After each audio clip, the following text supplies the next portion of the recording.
നമസ്കാരം എല്ലാ പ്രേക്ഷകർക്കും സകലമാന കേരളത്തിലേക്ക് സ്വാഗതം. നോക്കാം പ്രധാന തലക്കെട്ടുകൾ. സംസ്ഥാനത്ത് വാഹനാപകടങ്ങളിൽ ഇന്ന് പൊലിഞ്ഞത് 4 ജീവനുകൾ. തൃത്താലയിൽ കാറ് ബസ്സിൽ ഇടിച്ചുകയറി 1 വയസ്സുള്ള കുഞ്ഞു മരിച്ചു. താമരശ്ശേരി ചുരത്തിലും കൊട്ടാരക്കരയിലും ചടയമംഗലത്തും അപകടങ്ങൾ. നിലമ്പൂരിൽ കാട്ടാന ആക്രമണം, ആദിവാസി യുവതിക്ക് പരുക്ക്. പോത്തുകൾ അപ്പൻകാപ്പ് നഗറിലെ രമണി ചികിത്സയിലാണ്. ആനയുടെ മുന്നിൽ അകപ്പെട്ടത് പേരക്കുട്ടിയെ ഡോക്ടറെ കാണിച്ച് മടങ്ങുന്നു.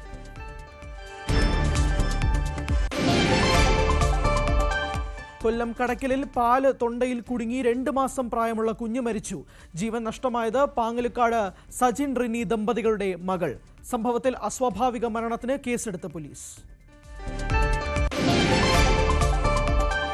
കോഴിക്കോട് താമരശ്ശേരിയിൽ വീട്ടിൽ വൻ മോഷണം, 30 പവൻ കവർന്നു. മോഷണം ബന്ധുവീട്ടിൽ പോയ നേരത്ത്. ശാസ്താംകോട്ടയിൽ മുസ്ലിം പള്ളിയിൽ കവർച്ച.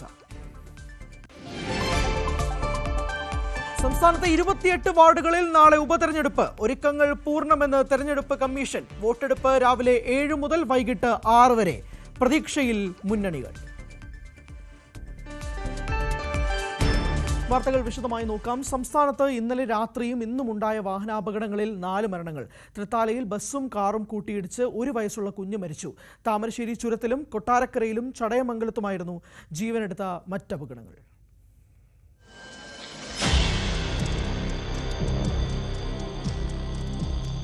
നെടുമ്പാശ്ശേരി വിമാനത്താവളത്തിൽ നിന്ന് പട്ടാമ്പിയിലേക്ക് വരികയായിരുന്ന കാറും പൊന്നാനിയിൽ നിന്ന് പട്ടാമ്പിയിലേക്ക് പോവുകയായിരുന്ന സ്വകാര്യ ബസും കൂട്ടിയിടിച്ചാണ് തൃത്താലയിൽ അപകടമുണ്ടായത്.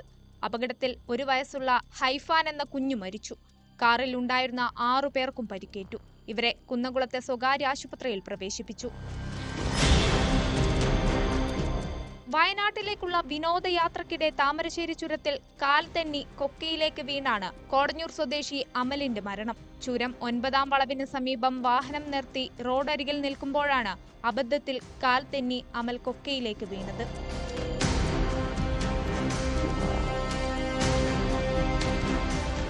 കൊല്ലം ചടയമംഗലത്ത് വാഹനാപകടത്തിൽ പരിക്കേറ്റവരുമായി ആശുപത്രിയിലേക്ക് പോയ കാറാണ് അപകടത്തിൽപ്പെട്ടത്. ആദ്യം ബൈക്കിലും പിന്നീട് ലോറിയിലും കാർ ഇടിക്കുകയായിരുന്നു. അപകടത്തിൽ ബൈക്ക് യാത്രികയായ കാരറ്റ് കൃഷ്ണാലയത്തിൽ അശ്വതിയാണ് മരിച്ചത്. അശ്വതിയുടെ ഭർത്താവ് ബിനു പരിക്കുകളോടെ ചികിത്സയിലാണ്.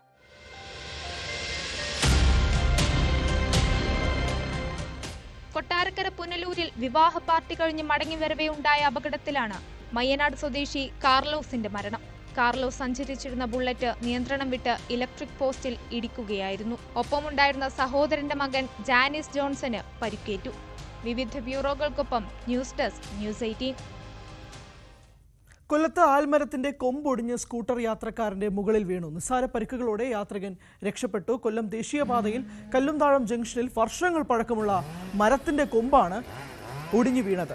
കടപ്പാക്കടയിൽ നിന്നും ഫയർഫോഴ്സ് യൂണിറ്റ് എത്തി മരത്തിന്റെ കൊമ്പുകൾ മുറിച്ചു മാറ്റുന്നതിനിടയിൽ മരത്തിന്റെ പകുതി ഭാഗം വീണ്ടും റോഡിലേക്ക് ഒടിഞ്ഞു വീഴുകയായിരുന്നു. ഇതാണ് സ്കൂട്ടർ യാത്രക്കാരന്റെ മുകളിലേക്ക് വീണത്. സംഭവത്തെ തുടർന്ന് ദേശീയപാതയിൽ ഗതാഗതം തടസ്സപ്പെട്ടു. നിലമ്പൂരിൽ കാട്ടാനയുടെ മുന്നിലകപ്പെട്ട ആദിവാസി യുവതിക്ക് രക്ഷപ്പെട്ട് ഓടുന്നതിനിടെ വീണ് പരുക്കേറ്റു. പോത്തുകൽ അപ്പൻകാപ്പ് നഗറിലെ മൂപ്പൻ കൃഷ്ണൻകുട്ടിയുടെ ഭാര്യ രമണിക്കാണ് പരുക്കേറ്റത്. ഇവരെ നിലമ്പൂർ ജില്ലാ ആശുപത്രിയിൽ പ്രവേശിപ്പിച്ചു. പുലർച്ചെ 2 മണിയോടെയാണ് സംഭവം നടന്നത്. പേരക്കുട്ടിയെ ആശുപത്രിയിൽ കാണിച്ച് മടങ്ങി വരുന്നതിനിടെയാണ് അപ്പൻകാപ്പ് നഗറിന് സമീപമുള്ള വനം ഔട്ട് പോസ്റ്റിന് മുന്നിൽ വെച്ച് ഇവർ ആനയുടെ മുന്നിലകപ്പെട്ടത്.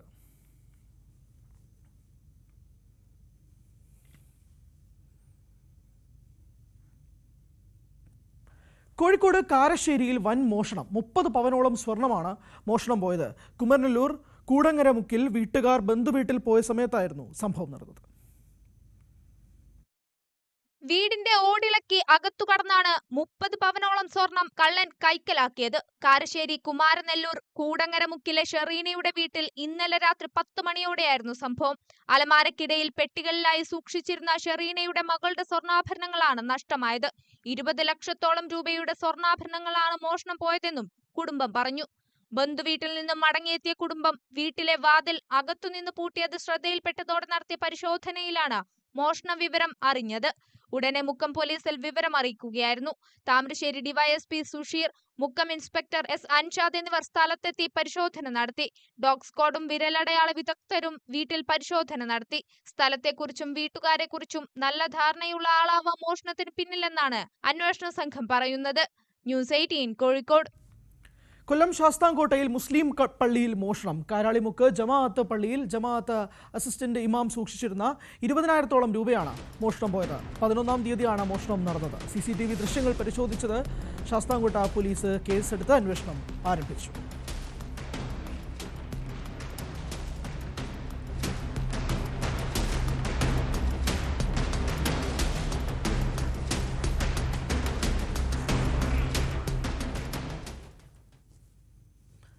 കാസർഗോഡ് കാഞ്ഞങ്ങാട് തുണിക്കടയ്ക്ക് തീപിടിച്ചു. മദർ ഇന്ത്യ എന്ന തുണിക്കടയ്ക്കാണ് രാവിലെ 6 മണിയോടെ തീപിടുത്തമുണ്ടായത്. ഷോർട്ട് സർക്യൂട്ടാണ് അപകട കാരണമെന്നാണ് പ്രാഥമിക നിഗമനം. ഫയർഫോഴ്സ് എത്തി തീ നിയന്ത്രണ വിധേയമാക്കി.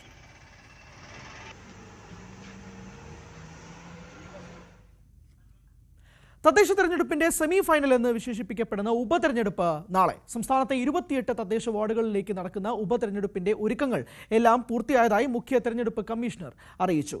നാളെ രാവിലെ 7 മണി മുതൽ വൈകുന്നേരം 6 മണി വരെയാണ് വോട്ടെടുപ്പ്. വയനാട് ഒഴികെയുള്ള 13 ജില്ലകളിലെ 30 തദ്ദേശ വാർഡുകളിലേക്കായിരുന്നു ഉപതെരഞ്ഞെടുപ്പ് വിജ്ഞാപനം വന്നത്. കാസർഗോഡ് ജില്ലയിലെ മടിക്കൈ ഗ്രാമപഞ്ചായത്തിലെ കോളിക്കുന്ന്, ചീമേനി ഗ്രാമപഞ്ചായത്തിലെ പള്ളിപ്പാറ തുടങ്ങിയ വാർഡുകളിലെ സ്ഥാനാർത്ഥികൾ എതിരില്ലാതെ തിരഞ്ഞെടുക്കപ്പെട്ടിരുന്നു. തിരുവനന്തപുരം കോർപ്പറേഷന്റെ ഭാഗമായ ശ്രീവരാഹം വാർഡിലേക്കും 2 ബ്ലോക്ക് പഞ്ചായത്ത്, 3 മുനിസിപ്പാലിറ്റി, 22 ഗ്രാമപഞ്ചായത്ത് വാർഡുകളിലേക്കുമാണ് ഉപതെരഞ്ഞെടുപ്പ് നടക്കുന്നത്. 52 സ്ത്രീകൾ ഉൾപ്പെടെ 87 സ്ഥാനാർത്ഥികളാണ് മത്സര രംഗത്തുള്ളത്. 77 പോളിംഗ് ബൂത്തുകളിലായി 59,116 വോട്ടർമാരാകും വോട്ട് രേഖപ്പെടുത്തുക. ചൊവ്വാഴ്ച രാവിലെ 10 മണി മുതലാകും വിവിധ കേന്ദ്രങ്ങളിൽ വോട്ടെണ്ണൽ. വോട്ടെടുപ്പിന്റെ മുന്നൊരുക്കങ്ങളെല്ലാം പൂർത്തിയായതായി സംസ്ഥാനത്തെ മുഖ്യ തെരഞ്ഞെടുപ്പ് കമ്മീഷണർ എ ഷാജഹാൻ അറിയിച്ചു. സുരക്ഷാ മുന്നൊരുക്കങ്ങളുടെ ഭാഗമായി ക്രമസമാധാന പ്രശ്നങ്ങൾ ഉണ്ടാകാൻ സാധ്യതയുള്ള പോളിംഗ് കേന്ദ്രങ്ങളിൽ കൂടുതൽ പോലീസിനെ വിന്യസിക്കും. മുതിർന്ന നേതാക്കളെ തന്നെ രംഗത്തിറക്കിയായിരുന്നു LDF-ന്റെയും UDF-ന്റെയും BJP-യുടെയും പ്രചാരണം. തദ്ദേശ തെരഞ്ഞെടുപ്പിന് മാസങ്ങൾ മാത്രം ബാക്കി നിൽക്കെ 28 വാർഡുകളിലേക്ക് നടക്കുന്ന ഉപതെരഞ്ഞെടുപ്പിന്റെ ഫലം എല്ലാ മുന്നണികളും ആകാംക്ഷയോടെയാണ് ഉറ്റുനോക്കുന്നത്. ന്യൂസ് 18 തിരുവനന്തപുരം. തൊഴിൽ വേതനവും തൊഴിൽ ദിനങ്ങളും വർദ്ധിപ്പിക്കണമെന്ന ആവശ്യവുമായി ഇടുക്കി ജില്ലയിലെ തൊഴിലുറപ്പ് തൊഴിലാളികൾ. പ്രതികൂല കാലാവസ്ഥയിൽ കാർഷിക വിളകളുടെ ഉൽപ്പാദനം കുറഞ്ഞത് ഇടുക്കി ഹൈറേഞ്ചിലെ കർഷകർക്ക് തിരിച്ചടിയായിരുന്നു. ഇതോടെയാണ് ആവശ്യവുമായി തൊഴിലാളികൾ രംഗത്തെത്തിയത്. തൊഴിലുറപ്പ് വേതനം 600 രൂപയായി വർദ്ധിപ്പിക്കണമെന്നും തൊഴിൽ ദിനങ്ങൾ 200 ആക്കണമെന്നുള്ള ആവശ്യമാണ് തൊഴിലാളികൾ മുന്നോട്ട് വെക്കുന്നത്. നിത്യോപയോഗ സാധനങ്ങളുടെ വില വർദ്ധിച്ചതിനെ തുടർന്ന് ആവശ്യ വസ്തുക്കൾ വാങ്ങാൻ ഗത്യന്തരമില്ലാത്ത സാഹചര്യമാണ് തൊഴിലാളികൾ നേരിടുന്നത്. കാലാവസ്ഥാ വ്യതിയാനത്തെ തുടർന്ന് ഏലം കൃഷി നശിക്കുകയും ഏലത്തോട്ടങ്ങളിൽ ജോലി ചെയ്തിരുന്നവർക്ക് ജോലികൾ നഷ്ടപ്പെട്ട സാഹചര്യം ഉണ്ടായി. ഇതോടെയാണ് തൊഴിലുറപ്പ് ദിനങ്ങളും വേതനവും വർദ്ധിപ്പിക്കണമെന്ന ആവശ്യം തൊഴിലാളികൾ മുന്നോട്ട് വെക്കുന്നത്. കാർഷിക ക്ഷീര മേഖലയിലേക്ക് തൊഴിലുറപ്പ് പദ്ധതികളുടെ പ്രയോജനം പൂർണ്ണമായി എത്തിക്കണമെന്നതുമാണ് തൊഴിലാളികളുടെ പ്രധാന ആവശ്യം. ഈ തൊഴിലുറപ്പ് തൊഴിലിന് 600 രൂപ കൂലിയാക്കണമെന്നും 200 പ്രവൃത്തി ദിനങ്ങൾ നൽകണമെന്നുമാണ് സർക്കാരിനോട് ആവശ്യപ്പെടുവാനുള്ളത്. അതുപോലെ തന്നെ കഴിഞ്ഞ വർഷം ഡിസംബർ മാസത്തിന് ശേഷം തൊഴിലുറപ്പിൻ്റെ കൂലി ലഭിച്ചിട്ടില്ല. അതുപോലെ തന്നെ അടുത്ത വർഷം പദ്ധതികൾ ആസൂത്രണം ചെയ്യുമ്പോൾ കാർഷിക മേഖലയിലേക്കും ക്ഷീര മേഖലയിലേക്കും ആ പ്രവർത്തനങ്ങൾ നടത്താനുള്ള ക്രമീകരണങ്ങൾ ചെയ്യാനായിട്ടുള്ള നടപടികൾ ഉണ്ടാകണം. 2024 ക്രിസ്മസിന് ശേഷം തൊഴിലാളികൾക്ക് വേതനം ലഭിച്ചിട്ടില്ല. ഏപ്രിൽ മുതൽ ഡിസംബർ വരെയുള്ള സമയത്ത് ചെയ്ത തൊഴിലിന്റെ വേതനം 10 ദിവസത്തിനുള്ളിൽ ലഭിച്ചിരുന്നതാണ്. വിഷയത്തിൽ അടിയന്തരമായി പ്രശ്നപരിഹാരം ഉണ്ടാക്കണമെന്നും കാർഷിക മേഖലയായ ഇടുക്കിയിൽ അടുത്ത വർഷത്തെ പദ്ധതികൾ ആരംഭിക്കുമ്പോൾ കാർഷിക ജോലികൾക്ക് പ്രഥമ പരിഗണന നൽകണമെന്നതുമാണ് തൊഴിലാളികളുടെ ആവശ്യം.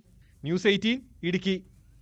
പാടശേഖരത്തിലേക്ക് മലിനജലം ഒഴുക്കിയതോടെ സംഭരിച്ചു വെച്ച കിലോ കണക്കിന് നെല്ല് നശിച്ചു. പാലക്കാട് ആനക്കരയിലാണ് കർഷകനെ ദുരിതത്തിലാക്കിയ സംഭവമുണ്ടായത്. 3-ാം വട്ടമാണ് സമാനമായ രീതിയിൽ മലിനജലം തള്ളിയത്. കുറ്റക്കാർക്കെതിരെ അധികൃതർ ശക്തമായ നടപടിയെടുക്കണമെന്നാണ് ആവശ്യം.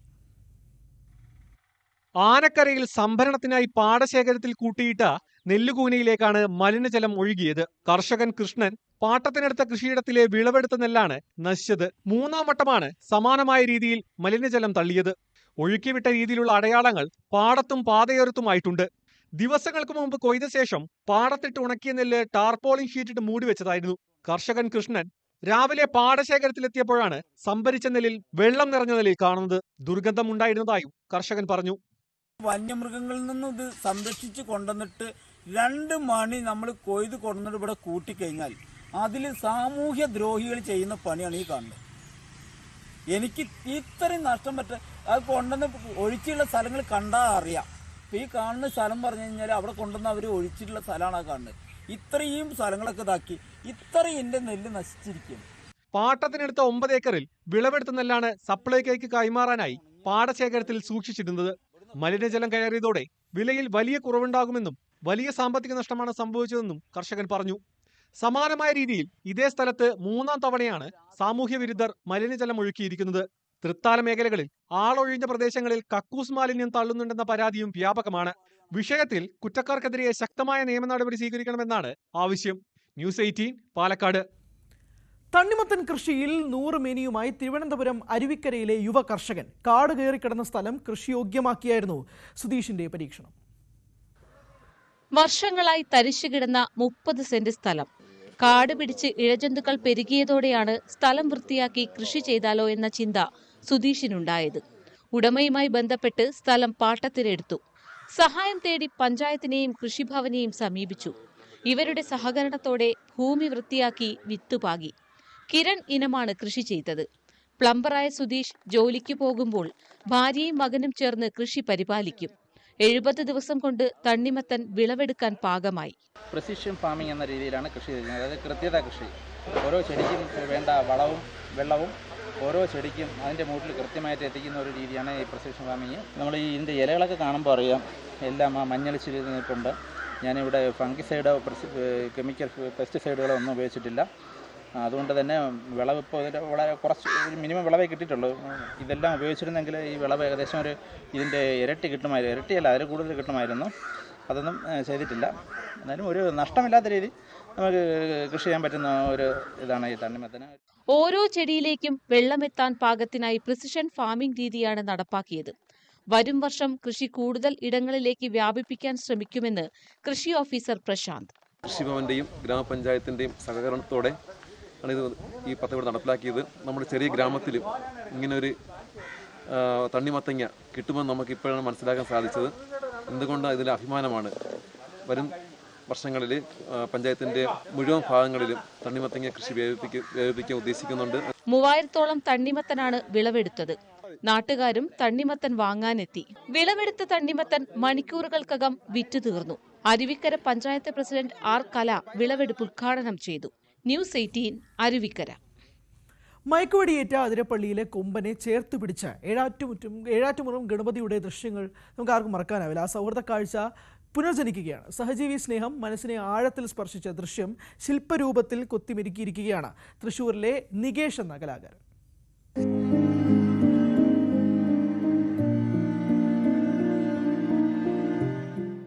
ഈ ദൃശ്യം നമ്മുടെ മനസ്സിൽ നിന്ന് വേഗം മായില്ല. സഹജീവി സ്നേഹത്തിന്റെ ഹൃദയസ്പർശിയായ കാഴ്ച. അതിരപ്പള്ളിയിൽ മസ്തകത്തിൽ മുറിവേറ്റ ആനയെ മയക്കുവെടി വയ്ക്കുമ്പോൾ ചേർത്തുപിടിച്ച ഏഴാറ്റുമുഖം ഗണപതിയുടെ സ്നേഹം.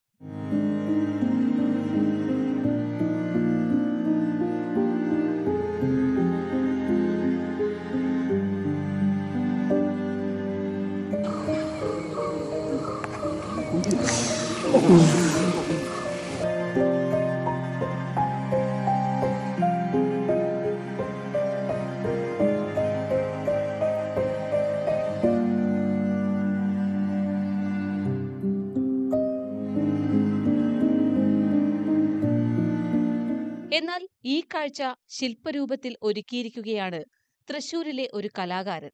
കോടാലി സ്വദേശി നികേഷാണ് കളിമണ്ണിൽ ശില്പം നിർമ്മിച്ചത്. ആനകളുടെ സ്നേഹത്തിന്റെ കാഴ്ച മനസ്സിൽ നിന്ന് മായുന്നില്ലെന്ന് നികേഷ് പറയുന്നു.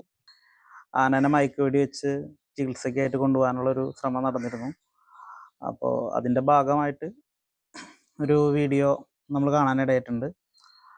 അതിൽ മുറിവേറ്റ ഈ ആനനെ മയക്കുവെടി വെച്ചപ്പോൾ അതിനൊരു സംരക്ഷണം എന്ന നിലയിൽ, അതിനൊരു കരുതൽ എന്ന നിലയിൽ മറ്റൊരു ആന, ഏഴാട്ടുമുഖം ഗണപതി എന്ന് പറഞ്ഞൊരു ആന അതിനെ താങ്ങി നിർത്തുന്നതും അതിൻ്റെ ഒരു സഹജീവി സ്നേഹം കാഴ്ചവെച്ച് നമ്മൾ കണ്ടിരുന്നു. അപ്പോൾ അത് വളരെ മനസ്സിൽ ഇങ്ങനെ ഒരു മുറിവുള്ള ഒരു ആനയുടെ ഒരു രൂപം മനസ്സിനെ വളരെയധികം വേദനിപ്പിക്കുന്നതാണ്. അതോടൊപ്പം തന്നെ ഒരു സ്നേഹത്തിൻ്റെയും കരുതലിൻ്റെയും ഒരു ഭാഗമാകാൻ കഴിഞ്ഞൊരു ആനയുടെ കൂടി ഒരു നല്ലൊരു മെസ്സേജ് കൂടി അതിലുണ്ട്. ദൃശ്യം ശില്പമാക്കിയെങ്കിലും കാട്ടാന ചരിഞ്ഞുവെന്ന വാർത്ത സങ്കടപ്പെടുത്തി. ആനകളെ വലിയ ഇഷ്ടമാണ് നികേഷിന്. യഥാർത്ഥ ആനകളുടെ വലിപ്പവും രൂപവുമുള്ള 5 ആനകളെ ഇതുവരെ നിർമ്മിച്ചിട്ടുണ്ട്. നികേഷ് രൂപം നൽകിയ ചേക്കിലെ മാധവൻ എന്ന ഗജശില്പം ഏറെ ശ്രദ്ധേയമായിരുന്നു. യന്ത്രസഹായത്തോടെ തുമ്പിക്കൈ ഉയർത്തുകയും ചെവികളാട്ടുകയും മസ്തകം കുലുക്കുകയും ചെയ്യുന്ന തരത്തിലുള്ളതായിരുന്നു ഈ ശില്പം. ന്യൂസ് 18 തൃശൂർ. കൊല്ലം കടക്കിലിൽ 2 മാസം പ്രായമായ കുഞ്ഞ് പാല് തൊണ്ടയിൽ കുടുങ്ങി മരിച്ചു. പാങ്ങലുകാട് പാരിജാതത്തിൽ സജിൻ റിനി ദമ്പതികളുടെ മകൾ അരിയാനയാണ് മരിച്ചത്. സംഭവത്തിൽ അസ്വാഭാവിക മരണത്തിന് കടക്കൽ പോലീസ് കേസെടുത്തു. തിരുവനന്തപുരം നഗരൂരിൽ സ്വകാര്യ എഞ്ചിനീയറിംഗ് കോളേജിലെ വിദ്യാർത്ഥി സഹപാഠിയുടെ കുത്തേറ്റ് മരിച്ചു. 3ാം വർഷ വിദ്യാർത്ഥി VL വാലന്റൈനാണ് കൊല്ലപ്പെട്ടത്. കോളേജിലെ 3ാം വർഷ വിദ്യാർത്ഥി T ലംസംഗ് സ്വാലയെ പോലീസ് കസ്റ്റഡിയിലെടുത്തു. നഗരൂർ രാജധാനി എഞ്ചിനീയറിംഗ് കോളേജിലെ ബിടെക് 4ാം വർഷ വിദ്യാർത്ഥിയും മിസോറം സ്വദേശിയുമായ വാലന്റൈന് നേരെ ഇന്നലെ രാത്രി 11 മണിക്കാണ് ഇതേ കോളേജിലെ 3ാം വർഷ വിദ്യാർത്ഥിയുടെ ആക്രമണമുണ്ടായത്. ബിടെക് സിവിൽ എഞ്ചിനീയറിംഗ് 3ാം വർഷ വിദ്യാർത്ഥിയും മിസോറം സ്വദേശിയുമായ T ലസംഗ് സ്വാലയുമായി ഒരുമിച്ചിരുന്ന് മദ്യപിക്കുന്നതിലൂടെയുണ്ടായ വാക്കുതർക്കമാണ് പ്രകോപനത്തിലേക്ക് നയിച്ചത്. കോളേജിന് സമീപത്തുള്ള വ്യത്യസ്ത സ്ഥലങ്ങളിലെ റൂമുകളിലാണ് ഇരുവരും താമസിച്ചിരുന്നത്. അതിനിടെ രാത്രി 11 മണിയോടെ കോളേജിന് സമീപമുള്ള നഗരൂർ നെടുമ്പറമ്പ് ജംഗ്ഷനിൽ വെച്ച് മദ്യലഹരിയിൽ ഇരുവരും തമ്മിൽ വാക്കേറ്റമുണ്ടായി. ഒടുവിൽ തർക്കം കത്തിക്കുത്തിൽ കലാശിക്കുകയായിരുന്നു. വാലന്റൈന്റെ നെഞ്ചിലും പുറകുവശത്തുമായി 3 കുത്തേറ്റു. ഗുരുതരമായി പരിക്കേറ്റ വിദ്യാർത്ഥിയെ തിരുവനന്തപുരത്തെ സ്വകാര്യ ആശുപത്രിയിൽ എത്തിച്ചെങ്കിലും ജീവൻ രക്ഷിക്കാനായില്ല. നഗരൂർ പോലീസ് കേസെടുത്ത് അന്വേഷണം ആരംഭിച്ചു. കസ്റ്റഡിയിലെടുത്ത പ്രതിയെ വിശദമായി ചോദ്യം ചെയ്യുന്നതിലൂടെ പ്രകോപനത്തിലേക്ക് നയിച്ച കാരണം വ്യക്തമാകുകയുള്ളൂവെന്ന് പോലീസ് അറിയിച്ചു. ന്യൂസ് 18 തിരുവനന്തപുരം.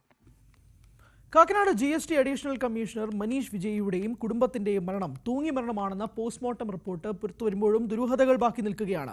അമ്മയുടെ മരണശേഷം 4 മണിക്കൂർ കഴിഞ്ഞാണ് 2 മക്കളും മരിച്ചത്.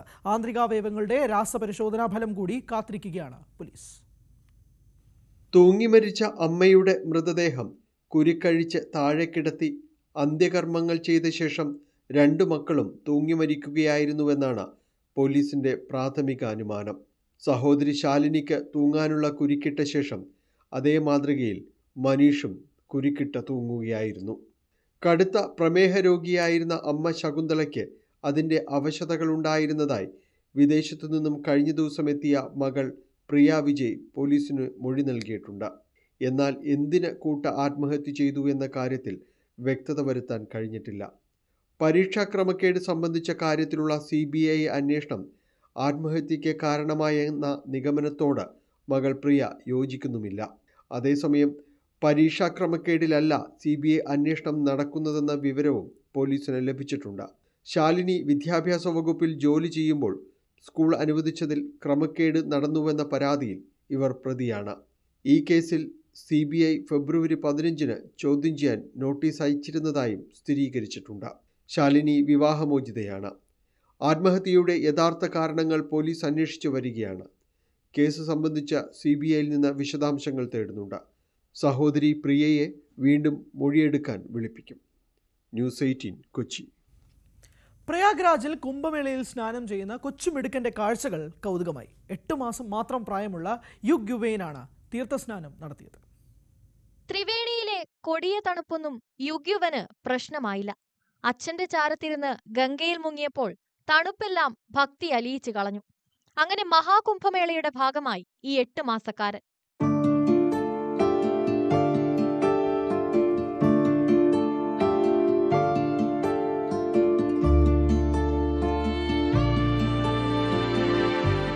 മുക്കം സ്വദേശി അഖിൽദാസിന്റെയും തീർത്ഥയുടെയും മകനാണ് യുഗ്യുവൻ. കേരളത്തിൽ നിന്നുള്ള നൈറ്റ് റൈഡേഴ്സ് സംഘടിപ്പിച്ച 60 വയസ്സിന് മുകളിൽ പ്രായമുള്ള 32 പേരടങ്ങുന്ന ഗ്രൂപ്പിനോടൊപ്പമാണ് യുഗ്യുവൻ തീർത്ഥസ്നാനം ചെയ്തത്. News desk news 18. സഹപാഠിയുടെ വിഷമകാലത്ത് ഒപ്പം ചേർന്ന് നിൽക്കുന്നവരാണ് നല്ല സുഹൃത്തുക്കൾ. ഈ പാഠം പഠിപ്പിച്ചു തരികയാണ് കോഴിക്കോട് കൊടിയത്തൂരിലെ വിദ്യാർത്ഥികൾ. ഗവൺമെന്റ് UP സ്കൂൾ വിദ്യാർത്ഥികളുടെ ആ നല്ല പ്രവൃത്തിയെക്കുറിച്ച് അറിയാം. കൊടിയത്തൂർ GUPSലെ അധ്യാപകർ വിദ്യാർത്ഥികളുടെ വീട് സന്ദർശിക്കുന്ന പതിവുണ്ട്. ഇത്തരത്തിൽ ഒരു സന്ദർശനത്തിനിടെയാണ് ഒരു വിദ്യാർത്ഥിയുടെ നിർധനാവസ്ഥ ബോധ്യമായത്. തീർത്തും വാസയോഗ്യമല്ലാത്ത വീട്ടിൽ കഴിഞ്ഞിരുന്ന കുട്ടിയുടെ സാഹചര്യങ്ങൾ അധ്യാപകരെ വിഷമത്തിലാക്കി. വീടിന്റെ വീഡിയോ എടുത്ത് കുട്ടികളെയും മറ്റ് അധ്യാപകരെയും PTA ഭാരവാഹികളെയും ബോധ്യപ്പെടുത്തി. ഇതോടെയാണ് പുതിയ വീട് നിർമ്മിക്കാമെന്ന ആശയം തോന്നിയത്. വീട് നൽകേണ്ട വിദ്യാർത്ഥിയുടെ വിവരങ്ങൾ പുറത്തു പറഞ്ഞില്ല. 10 രൂപയുടെയും 20 രൂപയുടെയും കൂപ്പണുകൾ വിറ്റായിരുന്നു വീടിന് വേണ്ട തുക സമാഹരിച്ചത്. എല്ലാ കുട്ടികളുടെയും വീട് സന്ദർശിക്കുക. ആ വീട് സന്ദർശന വേളയിൽ ഞങ്ങൾക്കുണ്ടായ മനസ്സിനെ വേദനിപ്പിക്കുന്ന ഒരു സംഭവം നമ്മൾ കണ്ടു. ഒരു വീട് വളരെ ദ്രവിച്ച അല്ലെങ്കിൽ പൊളിഞ്ഞു വീഴാറായ ഒരു വീട് കണ്ടപ്പോൾ ഈ വീടിനെ എങ്ങനെയെങ്കിലും ആ കുട്ടിയെ നമുക്ക് സംരക്ഷിക്കണമെന്ന ഒരു മനസ്സിലെ ഉൾവിളിയിൽ നിന്നാണ് യഥാർത്ഥത്തിൽ ഈ ഒരു വീടിനെ കുറിച്ചുള്ള സങ്കല്പം ഞങ്ങൾക്ക് ഉണ്ടായത്. എല്ലാവരുടെയും അകമഴിഞ്ഞ സഹായം തങ്ങൾക്കുണ്ടായെന്ന വിദ്യാർത്ഥികൾ. ഞങ്ങളെ സാർ ഒരു ദിവസം പറഞ്ഞ് ഞങ്ങളെ സ്കൂളിലെ ഒരു കുട്ടിക്ക് വീടില്ല. അപ്പൊ ഞങ്ങളെ കഴിഞ്ഞാൽ ഞങ്ങൾക്ക് സാർ ഒരു കൂപ്പൺ തന്നു. ഞങ്ങളെ വീട്ടിന്റെ അടുത്തുള്ള അയൽവാസികളിൽ നിന്ന് ഞങ്ങളെ പീടികനൊക്കെ കൂപ്പൺ കണക്ട് ചെയ്ത് ഞങ്ങൾ ആ കുട്ടിക്ക് വീടുണ്ടാക്കാനുള്ള ചെറിയ തുക ആ കുട്ടിക്ക് കൊടുത്തി. അപ്പൊ ആ കുട്ടിയുടെ വീട് പൂർത്തിയാകാനായിട്ടുണ്ട്. അത് കണ്ടപ്പോ ഞങ്ങൾക്ക് നല്ല സന്തോഷമുണ്ട്. ഞങ്ങൾ കാരണം ആ കുട്ടിക്ക് കുറച്ച് വീട് ആയപ്പോ ഞങ്ങൾക്ക് നല്ല സന്തോഷമുണ്ട്. ഏത് ക്ലാസ് എന്താ കുട്ടീന്റെ പേരൊന്നും ഞങ്ങൾക്ക് അറിയില്ല, ഇതുവരെ അറിയില്ല. കുട്ടീന്റെ വീഡിയോ ആ ഒരു വീടിന്റെ വീഡിയോ കണ്ടപ്പം ഞങ്ങൾക്ക് മനസ്സിലഞ്ഞ് ഞങ്ങൾ ആ വീട് ഉണ്ടാക്കി കൊടുത്തതാണ്. ഞങ്ങൾക്ക് അതിൽ ഭയങ്കര സന്തോഷമുണ്ട്. വീടിന് 7 ലക്ഷത്തോളം രൂപ ചെലവായി. 2 ബെഡ്റൂം, അടുക്കള, ഡൈനിങ് ഹാൾ തുടങ്ങിയ സൗകര്യങ്ങൾ ഉണ്ട്. ലളിതമായ ചടങ്ങോടെയായിരുന്നു താക്കോൽ കൈമാറ്റം. ന്യൂസ് 18 കോഴിക്കോട്. കാസർഗോഡ് പറക്കളായിയിൽ നൂറ്റാണ്ടുകൾ പഴക്കമുള്ള നേർച്ച രൂപങ്ങളും ഭൂതാരാധനയുടെ തെളിവുകളും കണ്ടെത്തി. വീട് നിർമ്മിക്കുന്നതിന് മണ്ണ് മാറ്റുമ്പോഴാണ് പുരാവസ്തുക്കൾ ലഭിച്ചത്. നൂറ്റാണ്ടുകൾ പഴക്കമുള്ള നേർച്ച രൂപങ്ങളും ഭൂതാരാധനയുടെ തെളിവുകളുമാണ് കാഞ്ഞങ്ങാട് പറക്കളായിൽ കണ്ടെത്തിയത്. സങ്കരലോഹങ്ങൾ കൊണ്ട് നിർമ്മിച്ച നിരവധി രൂപങ്ങളാണിവ. വലിയടുക്കത്ത് രതി രാധാകൃഷ്ണന്റെ പറമ്പിൽ നിന്നും വീട് നിർമ്മിക്കുന്നതിന് മണ്ണ് മാറ്റുമ്പോഴാണ് പുരാവസ്തുക്കൾ കിട്ടിയത്. പന്നി, മാൻ, കോഴി, ഞണ്ട് തുടങ്ങിയ ജീവികളുടെ രൂപങ്ങളും തെയ്യാരാധനയുമായി ബന്ധപ്പെട്ട അണിയലങ്ങളുടെയും തിരുമുടിയുടെയും രൂപങ്ങൾ, നിലവിളക്ക്, വാൾ, കൊടിയിലയുടെ 3 രൂപങ്ങൾ, ത്രിശൂലം, മെതിയടി എന്നിങ്ങനെ നിരവധി രൂപങ്ങളാണ് മണ്ണിനടിയിൽ നിന്നും കണ്ടെത്തിയത്. 16-17 നൂറ്റാണ്ടുകളിൽ ഉത്തര കേരളത്തിൽ വ്യാപകമായി നിലനിന്നിരുന്ന അനുഷ്ഠാനമായ നേർച്ച സമർപ്പണത്തിന് വേണ്ടി ഉണ്ടാക്കിയ രൂപങ്ങളും ഭൂതാരാധനയുടെ ശേഷിപ്പുകളുമാണിതെന്നാണ് നിഗമനം. ചരിത്ര ഗവേഷകനും നെഹ്റു കോളേജിലെ അധ്യാപകനുമായ ഡോക്ടർ നന്ദകുമാർ കോറോത്ത് സ്ഥലം സന്ദർശിച്ചു. ബേളൂർ വില്ലേജിലെ പറക്കളായിൽ നിന്നുമാണ് വീട് നിർമ്മിക്കുന്നതിനിടയിൽ അത്ഭുതപ്പെടുത്തുന്ന കണ്ടെത്തൽ ഉണ്ടായിട്ടുള്ളത്. നിരവധി ലോഹങ്ങൾ കൊണ്ടുണ്ടാക്കിയ രൂപങ്ങൾ അവിടെ നിന്ന് ലഭിക്കുകയുണ്ടായി. പന്നിയുടെയും മാനിൻ്റെയും അതുപോലെ തന്നെ മറ്റു നിരവധി മൃഗങ്ങളുടെ രൂപങ്ങളും കൂടാതെ തെയ്യങ്ങളുടെ അണിയലങ്ങളടക്കം അവിടെ രൂപങ്ങളാക്കിയിട്ട് ഉണ്ടാക്കിയതാണ് കണ്ടെത്താൻ വേണ്ടി പറ്റിയത്. കളിമണ്ണിൽ മുകളിൽ ലോകവിസ്തൃതം തളിച്ചിട്ടുള്ള ലോഹക്കൂട്ട് കൊണ്ട് ഒരു ലോഹക്കൂട്ട് ഉണ്ടാക്കിയ ഒരു രൂപത്തിലാണ് എല്ലാ പ്രതിമകളും കാണപ്പെടുന്നത്. അധികം ബലമില്ലാത്ത പൊട്ടുന്ന രീതിയിലുള്ള ആണെങ്കിലും വളരെയധികം മനോഹരമായിട്ട് തന്നെ ഓരോ പോയിന്റ് വ്യക്തമായിട്ട് തന്നെ ആണ് ഈ പ്രതിമകളിൽ കാണാൻ വേണ്ടി പറ്റുക. ഇത് ഒരു കാലഘട്ടത്തിൽ നേർച്ച രൂപങ്ങളായിട്ട് സമർപ്പിച്ചവയായിരിക്കാം. ഇക്കേരി നായകരുടെ കാലഘട്ടവുമായി ബന്ധപ്പെട്ടവയായിരിക്കാം കണ്ടെത്തിയവയിലുള്ള നമസ്കാര മുദ്ര കാണിക്കുന്ന രൂപങ്ങൾ എന്നാണ് നിഗമനം. കാസർഗോഡ് ജില്ലയിലെ വിവിധ സ്ഥലങ്ങളിൽ നിന്ന് നേരത്തെയും പുരാതന ശേഷിപ്പുകൾ കണ്ടെത്തിയിരുന്നു. ന്യൂസ് 18 കാസർഗോഡ്.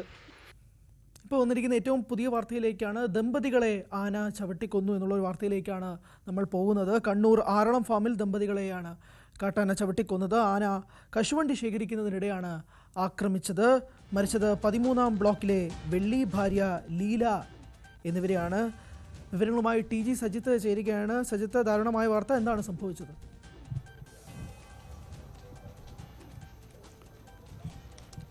ഹരി, ഞെട്ടിക്കുന്ന വാർത്തയാണ് വരുന്നത്. ദമ്പതികളെയാണ് കാട്ടാന ചവിട്ടിക്കൊന്നത്. കണ്ണൂർ ആറളം ഫാമിലാണ് ആദിവാസി ദമ്പതികൾക്ക് ഇങ്ങനെ ഒരു ദാരുണാന്ത്യം സംഭവിച്ചത്.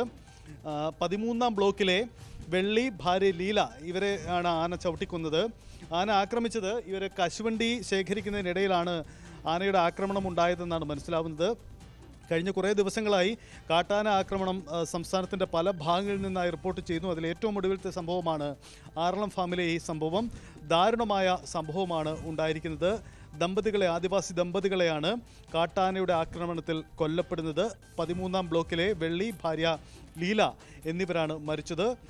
ഇന്ന് ഉച്ചയോടുകൂടിയാണ് ഈ സംഭവം എന്നാണ് നമുക്ക് ലഭ്യമാവുന്ന വിവരം. അങ്ങോട്ടേക്ക് പോലീസ് സംഘം അടക്കം എത്തുന്നതേ ഉള്ളൂ. ആറളം ഫാമിലാണ് ഈ ദാരുണ സംഭവം ഉണ്ടായത്. സംസ്ഥാനത്ത് കാട്ടാന ആക്രമണങ്ങൾ പതിവ് കാഴ്ചകളാകുമ്പോൾ അതിൽ ഏറ്റവും ഒടുവിൽ സംഭവിക്കുന്ന വാർത്തയാണ് ഇത്. ദമ്പതികളെ ആന ചവിട്ടിക്കൊന്നു എന്നാണ്. ആദിവാസി ദമ്പതികളാണെന്നാണ് മനസ്സിലാക്കുന്നത്. ഉച്ചയോടുകൂടിയാണ് അപകടം സംഭവിച്ചത്. കണ്ണൂർ ആറളം ഫാമിൽ വെച്ചാണ് സംഭവം. കശുവണ്ടി ശേഖരിക്കുന്നതിനിടെ ആന ആക്രമിച്ചു എന്നുള്ള വാർത്തയാണ് വരുന്നത്. ഉച്ചയോടുകൂടിയാണ് സംഭവം നടക്കുന്നത്. സംസ്ഥാനത്ത് കാട്ടാന ആക്രമണങ്ങൾ ഇതുപോലെ പതിവാകുമ്പോൾ ഇതുപോലുള്ള വാർത്തകൾ ഓരോ ദിവസവും വന്നുകൊണ്ടേയിരിക്കുകയാണ്. അതിന് ഏറ്റവും ഒടുവിലത്തെ വാർത്തയാണ് ഈ ദാരുണമായ സംഭവം. സജിത്താണ് വിശദാംശങ്ങൾ നൽകിയത്. സകലമാന കേരളം പൂർണ്ണമാവുന്നു. നമസ്കാരം.